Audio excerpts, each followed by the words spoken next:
বনি মুস্তালিকের যুদ্ধের মধ্যে বনি মুস্তালিকের সরদার ছিলেন হারিস ইবনে জিরার। তিনি একজন মুনাফিক। হারিস ইবনে জিরার তিনি হচ্ছে কি মুনাফিক। এদিকে মুসলমানদের মধ্যে এসে কথা বলেন, আবার ওদিকে কাফেরদের সাথেও কথা বলেন। এখানে এসে বলবে আমি আপনাদের সাথে, ওই দলের মধ্যে গিয়ে বলছে আমি সেখানে এমনিতেই গিয়েছি, আমি তো তোমাদের মধ্যেই আছি। সেরকম দ্বিমুখী বা দ্বিমুখী কথা বলা। একদল আসলে বলবো আমি আপনাদের সাথে আছি, আরেক দলের সাথে গেলে আমি আপনাদের মধ্যে আছি। বর্তমান সমাজে সেরকম মুনাফিক আছে। সেই সমস্ত মুনাফিককে আল্লাহ তাআলা আমাদের সকল বাঁচান, সকল বলে আমিন। রাসূল করিম সাল্লাল্লাহু আলাইহি ওয়াসাল্লামের জীবদ্দশায় এই ঘটনা ঘটেছিল।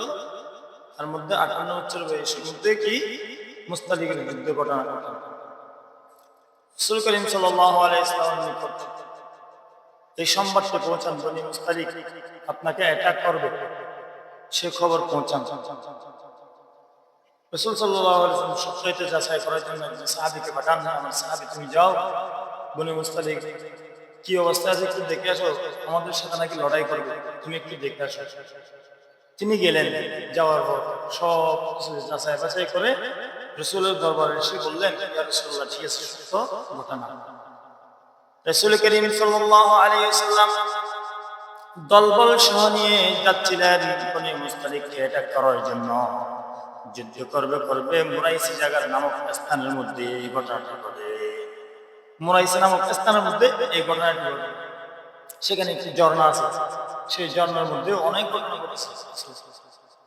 রাসূল করিম সাল্লাল্লাহু আলাইহি ওয়াসাল্লাম সেখানে গিয়ে অবস্থান করলেন।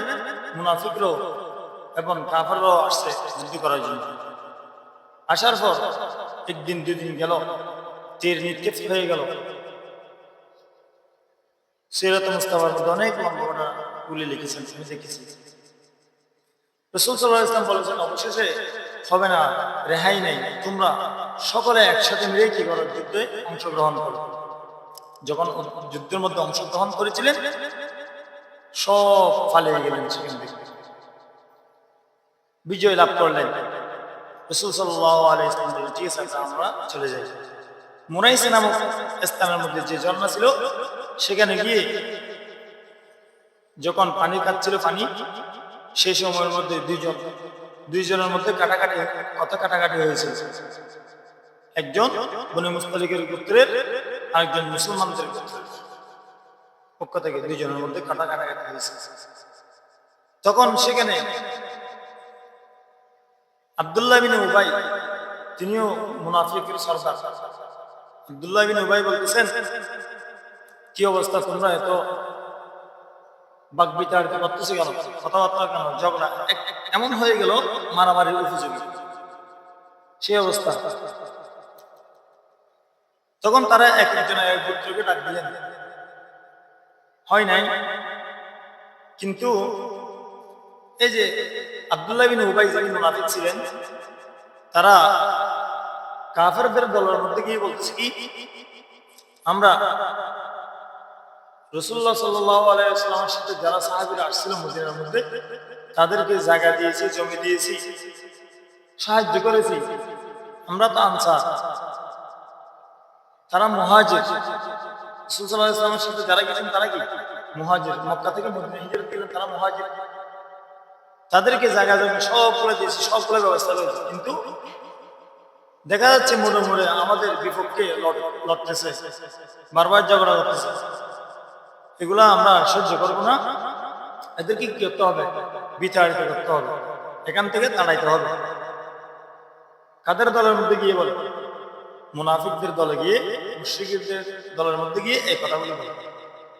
কিন্তু রাসূল সাল্লাল্লাহু আলাইহি ওয়াসাল্লামের দরবারে এসে কি বলে, তারা এরকম করতেছে কেন, আমরা তাদের সাথে লড়বই, যুদ্ধ করব। এক পর্যায়ে সেরকম একটি যুদ্ধ হয়েছে, সেখানের মধ্যে অনেক হতাহত হয়েছে, অনেক হাফেজও ইন্তেকাল করেছেন, আলেমও ইন্তেকাল করেছেন সেখানের মধ্যে। অবশেষে সেখান থেকে বিজয় লাভ করার পর বনে মুস্তালিক কিছু লোককে অ্যাটাক করে রেখে দিয়েছেন মদিনার মধ্যে। রাসূল সাল্লাল্লাহু আলাইহি ওয়াসাল্লাম এসে চিন্তা করতেছে কি অবস্থা হবে, এদেরকে তো আমরা বন্দী করে রেখেছি। এক একজন পরামর্শ দিচ্ছে, তার মধ্যে একজন পরামর্শ দিয়ে ইয়া রাসূলুল্লাহ ইয়া হাবিবাল্লাহ, আপনি হারিস ইবনে বেজার এর একজন কন্যা আছে, তাকে আপনি বিবাহ করেন। রাসূল সাল্লাল্লাহু আলাইহি ওয়াসাল্লাম সম্মতি হলেন, বিবাহ করেছেন। সেখান থেকে রাসূল সাল্লাল্লাহু আলাইহি ওয়াসাল্লাম বলতেছে, এখন তো আমাদের শ্বশুর গোষ্ঠী হয়ে গেল, তাদের সাথে আর কি যুদ্ধ করব, তাদেরকে আমরা ক্ষমা করে দিলাম। ক্ষমা করে দিয়েছেন, অনেকে মুসলমান হয়েছেন সেখানে। আবার রমজান মাস যখন আসলেন, বৃষ্টি হচ্ছে না, বৃষ্টির সময় বৃষ্টি হচ্ছে না। রাসূল সাল্লাল্লাহু আলাইহি ওয়াসাল্লাম দোয়া করেন, আল্লাহ তাআলার রহমতে বৃষ্টি নাজিল অবতীর্ণ করেন। এরপরে হুদাইবিয়ার সন্ধি হয়, বাইয়াতে রিদওয়ান হয়। আল্লাহ পাক রব্বুল আলামিন সূরা ফাতহ নাজিল করেন, ইন্না ফাতাহনা লাকা ফাতহান মুবিনা নাজিল হয়। এরপর হজ ফরজ হয়, হজ ফরজ হয়। যখন বয়স রাসূল সাল্লাল্লাহু আলাইহি ওয়াসাল্লামের বয়স মুবারক 59 বছর, তখনও অনেক ঘটনা, উল্লেখযোগ্য ঘটনা ঘটেছে। তাদের মধ্যে একটি যুদ্ধ হয়েছে, খাইবারের যুদ্ধ। কিসের যুদ্ধ? খাইবারের যুদ্ধ। খাইবারের যুদ্ধ সংঘটিত হয়। যুদ্ধের পরে এক ইহুদি মহিলা রাসূল করিম সাল্লাল্লাহু আলাইহি ওয়াসাল্লামকে খাবারের দাওয়াত দিলেন। ইহুদি মহিলা ছাগল রান্না করলেন। রান্না করার পর সেই খাবারের মধ্যে বিষ মিশিয়ে রাসূল সাল্লাল্লাহু আলাইহি ওয়াসাল্লাম এবং আবু বকর সিদ্দিক রাদিয়াল্লাহু তাআলা আনহুকে দাওয়াত দিলেন। রাসূল সাল্লাল্লাহু আলাইহি ওয়াসাল্লাম গেলেন, দাওয়াত গ্রহণ করে সেখানে গিয়েছেন। যাওয়ার পর খাওয়া শুরু করলেন। আল্লাহ তাআলার পক্ষ থেকে ওহী অবতীর্ণ হলেন, ইয়া রাসূলুল্লাহ হাবিবাল্লাহ, এই বিষ মিশ্রিত খাবার আপনি খাবেন না, সেখানে বিষ মিশ্রিত করেছে। সে খানাগুলো আর খান নাই। সেখানের মধ্যে একজন সাহাবী বিশির ইবনে বারআ, তিনি সেই খাবারগুলো খেয়ে ইন্তেকাল করেছেন, শাহাদাত বরণ করেছেন। রাসূল করিম সাল্লাল্লাহু আলাইহি ওয়াসাল্লাম যখন ইন্তেকালের কাছাকাছি হয়ে গেলেন, সেই সময়ের মধ্যে বিশ্বনবী সাল্লাল্লাহু আলাইহি ওয়াসাল্লামের সিনা মুবারকের মধ্যে একটি ব্যথা অনুভব করতেছে। রাসূল সাল্লাল্লাহু আলাইহি ওয়াসাল্লাম বলতেছেন, ওই যে আমি ইহুদির খাবার খেয়েছি, সেই খাবারের বিষ ব্যথা এখনো পর্যন্ত আমার দিলের মধ্যে রয়ে গেছে, সিনার মধ্যে এখনো বিষ ব্যথাগুলো রয়ে গেছে। যদি তাই হয়ে থাকে, ইতিহাসবিদরা বলেছেন রাসূল সাল্লাল্লাহু আলাইহি ওয়াসাল্লাম সেই সময় যদি, মৃত্যুর সময় যদি সেই বিষাক্ত ব্যথিটি নিয়ে যদি ইন্তেকাল করেন, তাহলে রাসূল সাল্লাল্লাহু আলাইহি ওয়াসাল্লামও শাহাদাত বরণ করেছেন। ওই ইহুদি মহিলা যে খাবার খাওয়ালে, খাবারের বিষ মিশ্রিত খাবার খাওয়ার কারণে রাসূল সাল্লাল্লাহু আলাইহি ওয়াসাল্লাম সিনা মুবারক কি হয়ে গেলেন? ব্যথায় ব্যথিত হয়ে গেলেন। খাইবারের যুদ্ধের শেষে রাসূল সাল্লাল্লাহু আলাইহি ওয়াসাল্লামের বয়স মুবারক যখন 60 বছর হয়, তখন গজওয়ায়ে মুতা সংঘটিত হয়। অনেক ঘটনা, সবগুলো বলার সময় কম। গজওয়ায়ে মুতার পর মক্কা বিজয় হয়েছে। মক্কা বিজয় হওয়ার পরে রাসূল সাল্লাল্লাহু আলাইহি ওয়াসাল্লাম গজওয়ায়ে হুনাইন এবং তায়েফ এর যুদ্ধ সংঘটিত হয়েছে। এগুলো হওয়ার পর রাসূল করিম সাল্লাল্লাহু আলাইহি ওয়াসাল্লামের ছেলে ইব্রাহিম এবং জাইনাবের করে নাতি জন্মগ্রহণ করেছেন। এরপর রাসূল সাল্লাল্লাহু আলাইহি ওয়াসাল্লাম মসজিদ নববীর জন্য একটি খুতবা পাঠ করার জন্য মিম্বার বানিয়েছেন। অনেক লম্বা কথা, আমি সংক্ষিপ্ত বলতেছি। খেজুর গাছ দিয়ে, সেই খেজুর গাছ দিয়ে যখন বানালেন, সেই খেজুর গাছ কেঁদে উঠল, ইয়া রাসূলুল্লাহ ইয়া হাবিবাল্লাহ, আপনি আমাকে কি করেছেন? আমার উপর দাঁড়িয়ে খুতবা পাঠ করার জন্য মিম্বার বানিয়েছেন, কেঁদে দিলেন, আমাকে একটু জান্নাতে অধিবাসী করবেন। রাসূল সাল্লাল্লাহু আলাইহি ওয়াসাল্লাম বলেছেন, ঠিক আছে, তোমাকেও জান্নাতে নিয়ে যাবো। খেজুর গাছের খণ্ডন। অনেক ঘটনা ঘটেছে। সেই বছর রাসূল করিম সাল্লাল্লাহু আলাইহি ওয়াসাল্লামের মেয়ে জাইনাব বিন জাহাশ ইন্তেকাল করেছেন। উসমান বিন তালহা রাদিয়াল্লাহু তাআলা আনহু কাবার রক্ষণাবেক্ষণের জন্য যে দায়িত্ব ছিল সে দায়িত্ব বহাল রেখেছেন। 60 বছর বয়সের মধ্যে 61 বছর বয়স যখন হলো তখন রমজান মাসের মধ্যে তাবুক যুদ্ধ হয়। এরপর আসতেছে কি, এর 20 দিন পরে রাসূল করিম সাল্লাল্লাহু আলাইহি ওয়াসাল্লাম সেখানে তায়েফের মধ্যে একটি মসজিদে যারা ছিল, মসজিদ যারাকে ধ্বংস করার কি দেন, অনুমতি দেন। সেই মসজিদ বাতিল কি জন্য?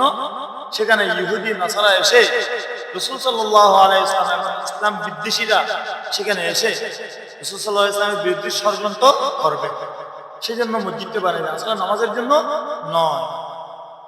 আল্লাহ পাক রব্বুল আলামিন পবিত্র কোরআনে কারীমের মধ্যে ইরশাদ করেন, ওয়াল্লাযীনা ইত্তাখাযু মাসজিদান দিরারা ওয়া কুফরা ওয়া তাফরীকাম বাইনাল মুমিনিনা ওয়া ইরসাদান লিমান হারাবাল্লাহ। ওয়াল্লাযীনা ইত্তাখাযু মাসজিদান দিরারা, মসজিদে দিরার তারা বানিয়েছে কুফরিরা, ওয়া কুফরা ওয়া তাফরীকাম বাইনাল মুমিনিন, কাফের এবং মুসলিমের মধ্যখানে পৃথক করার জন্য, ষড়যন্ত্র করার জন্য এই মসজিদকে তারা তৈরি করেছে, নির্মাণ করেছে। অতএব রাসূল সাল্লাল্লাহু আলাইহি ওয়াসাল্লামকে জানিয়ে দিলেন, বিশ্বনবী সাল্লাল্লাহু আলাইহি ওয়াসাল্লাম আবু বকর সিদ্দিক রাদিয়াল্লাহু তাআলা আনহুকে আদেশ করলেন, হে আবু বকর, ওই মসজিদে যারারকে তুমি ধ্বংস করে দিয়ে আসো, দুমড়ে মুচড়ে দাও, সেই মসজিদ আমাদের জন্য নয়। আবার আল্লাহ পাক রব্বুল আলামিন বলেছেন, লা তাকুম ফীহি আবাদা, ওই মসজিদের মধ্যে তোমরা বুকেফ করবে না, অবস্থান করবে না, নামাজ পড়বে না। লা মাসজিদুন উসসিসা আলা তাকওয়া মিন আউয়াল ইয়াউমিন আহাক্কু আন তাকুমা ফী, ওই মসজিদের মধ্যে অবস্থান করবে যে মসজিদটি নির্মাণ করা হয়েছে মুসলমানরা তাকওয়ার ভিত্তিতে, সাদা সিধা ভাবে, সুন্দরভাবে, হক হালাল ভাবে যারা নির্মাণ করেছে, ওই মসজিদের মধ্যে গিয়ে তোমরা নামাজ পড়বা। যে মসজিদ সুদের টাকা, ঘুষের টাকা দিয়ে বানিয়েছে, ওই মসজিদের মধ্যে যেও না। যে মসজিদের মধ্যে কাফেররা ষড়যন্ত্র করে, ওই মসজিদের মধ্যে যেও না। লা তাকুম ফীহি আবাদা, ওই মসজিদের মধ্যে যাইবা যে তাকওয়ার ভিত্তিতে কি করা হয়েছে, ভিত্তি করা হয়েছে, বানানো হয়েছে। এই 61 নম্বর বয়সের মধ্যে রাসূল সাল্লাল্লাহু আলাইহি ওয়াসাল্লাম কি করেছেন? এই মসজিদ যারাকে ধ্বংস করেছেন। সেই বছর হজ্জের নেতৃত্বে আবু বকর সিদ্দিক রাদিয়াল্লাহু তাআলা আনহুকে পাঠানো হলো এবং সূরাতুত তাওবা অবতীর্ণ হলো। আবার সেই বছরের মধ্যে যাকাত খরচ হয়, সেই বছরের মধ্যে যাকাত খরচ হয়। রাসূল সাল্লাল্লাহু আলাইহি ওয়াসাল্লাম দ্বীনের দাওয়াত দিতে লাগলেন। 61 নম্বর বয়সের মধ্যে আবার যখন হযরত আবু বকর সিদ্দিক রাদিয়াল্লাহু তাআলা আনহুকে পাঠালেন, সেই সময়ের মধ্যে আবু বকর সিদ্দিক রাদিয়াল্লাহু তাআলার হাতে 60 জন মুসলিম হয়েছেন। কয়জন মুসলিম হয়েছেন? 60 জন।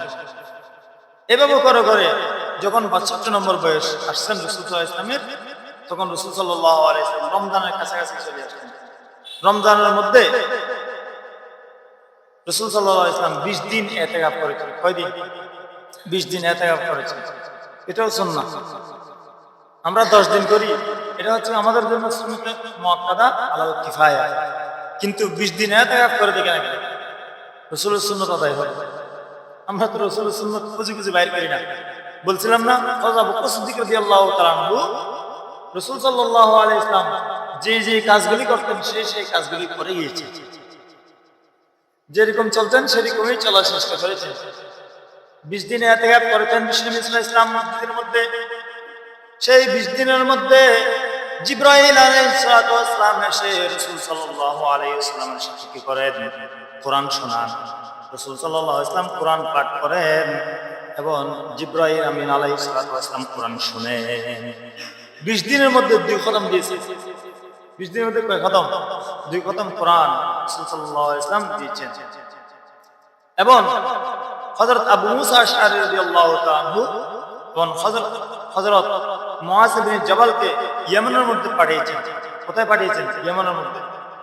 ইয়েমেনের মধ্যে একজন বাদশাহ আছে, বাদশাহ বাজান, তিনি ইসলাম ধর্ম কবুল করেছেন। যেহেতু রাসূল সাল্লাল্লাহু আলাইহি ওয়াসাল্লাম এখান থেকে পাঠিয়েছেন, তাদেরকে ইসলামের দাওয়াত দিয়েছেন। ইয়েমেনের বাদশাহ বাজান কি করলেন? ইসলাম ধর্ম গ্রহণ করেছেন। বিশ্বনবী সাল্লাল্লাহু আলাইহি ওয়াসাল্লাম বাজান যখন ইসলাম ধর্ম গ্রহণ করেছেন, তাকে রাজা হিসেবে বহাল রেখে দিয়েছেন। রাজা চুপ করেন নাই, রাজা থেকে অব্যাহতি নেন নাই, বলেছেন তুমি সেখানে অবস্থান করো, অর্থাৎ তুমি রাজা হিসেবে থাকো, রাজা হিসেবে থাকো তুমি। রাসূল সাল্লাল্লাহু আলাইহি ওয়াসাল্লাম এর উপর সেই বছরই একটি অনুমতির আয়াত নাযিল হলো। অনুমতি বলতে কি, আমরা যে নিজের ঘরে ঢুকি এবং অপর ঘরে যাই, মানুষদের অনুমতি না নিয়ে যে ঘরে ঢুকে যায়, সেই বিধানটি নাযিল হয়েছে। আল্লাহ পাক রব্বুল আলামিন বলেন, ইয়া আইয়ুহাল্লাযীনা আমানু লিয়াস্তাযিনকুমুল্লাযীনা মালাকাত আইমানুকুম। হে ইমানদারগণ, তোমরা যখন ঘরের মধ্যে যাইবা তখন অনুমতি নিয়ে ঘরের মধ্যে যাইবা। অনুমতির আয়াত অবতীর্ণ হলেন। মুমিনদের জন্য অনুমতির আয়াত কি হলেন? অবতীর্ণ হলেন। রাসূল সাল্লাল্লাহু আলাইহি ওয়াসাল্লাম সেই বছরের মধ্যে বিদায়ী হজ পালন করেন। বিদায়ী হজের মধ্যে 1,02,26,000 পয়গম্বর, কিতাবের মধ্যে এরকম লিখেছে 1 লক্ষের অধিক সাহাবায়ে কেরামকে নিয়ে বিদায়ী হজ পালন করেছে। বিদায়ী হজের মধ্যে আরাফাতের ময়দানের মধ্যে আল্লাহ পাক রব্বুল আলামিন সর্বশেষ আয়াত নাযিল করেন, আল ইয়াউমা আকমালতু লাকুম দীনাকুম ওয়া আতমামতু আলাইকুম নি'মাতি ওয়া রাদিতু লাকুমুল ইসলাম দীনা। আল্লাহ পাক রব্বুল আলামিন জানিয়ে দিলেন, আল ইয়াউমা আকমালতু লাকুম দীনাকুম, আমি আল্লাহ আজকের মধ্যেই তোমাদের দ্বীনকে পরিপূর্ণ করে দিয়েছি। রাসূল সাল্লাল্লাহু আলাইহি ওয়াসাল্লামের আয়াত, সর্বশেষ আয়াত। 63 বছর জীবনের মধ্যে 40 বছর থেকে নিয়ে 23 বছর যাবত, 60 বছর যাবত পর্যন্ত এই সর্বশেষ আয়াত এটাই, এবং সূরা কোরআন অবতীর্ণ হয়ে গেল।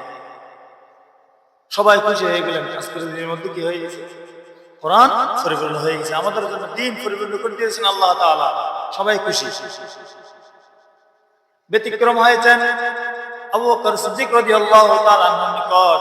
আবু বকর সিদ্দিক রাদিয়াল্লাহু তাআলা আনহু আরাফাতের মাঠে গিয়ে বিদায় হজ শেষ করার পর ঘরের মধ্যে গিয়ে ক্রন্দন করতে লাগলেন। ঘরের দরজা বন্ধ করে ক্রন্দন করতে লাগলেন। কাঁদতে কাঁদতে অশ্রু চোখ দিয়ে পানি বেরোচ্ছে, দাড়ি গড়িয়ে পড়ে যাচ্ছে। সবাই জিজ্ঞেস করলেন কি অবস্থা? সবাই খুশি হয়ে গেলেন, আল্লাহ তাআলা আমাদের জন্য পরিপূর্ণ দ্বীনকে দিয়ে দিয়েছেন, আয়াতের মাধ্যমে শেষ করে দিয়েছেন, সূরা কোরআন অবতীর্ণ করেছেন। সবাই খুশি। কিন্তু ব্যতিক্রম আবু বকর সিদ্দিক রাদিয়াল্লাহু তাআলা কান্না করতেছে কেন? রাসূল সাল্লাল্লাহু আলাইহি ওয়াসাল্লাম নিকট আসলেন একজন সাহাবী। রাসূল সাল্লাল্লাহু আলাইহি ওয়াসাল্লাম, তুমি আমার আবু বকর থেকে জিজ্ঞেস করো।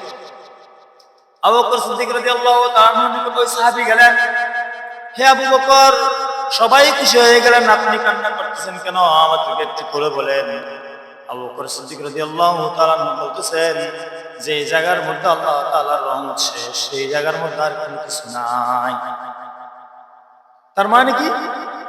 আবু বকর সিদ্দিক রাদিয়াল্লাহু তাআলা বলতেছে, দ্বীন তো পরিপূর্ণ হয়ে গেছে, আপনারা খুশি হয়েছেন, ঠিক আছে, খুশির কথা। যে পরিপূর্ণ দ্বীন একটি, সেখান থেকে কোনো হ্রাস পাবে, আমি সেই বইয়ে কান্না করতেছি। কোনো দিন কমে ফেলবে নাকি? আমরা কোন দিন আমরা রাসূলের আদেশ না মেনে, আল্লাহ তাআলার আদেশ না মেনে আমরা দ্বীনকে কমাই ফেলব?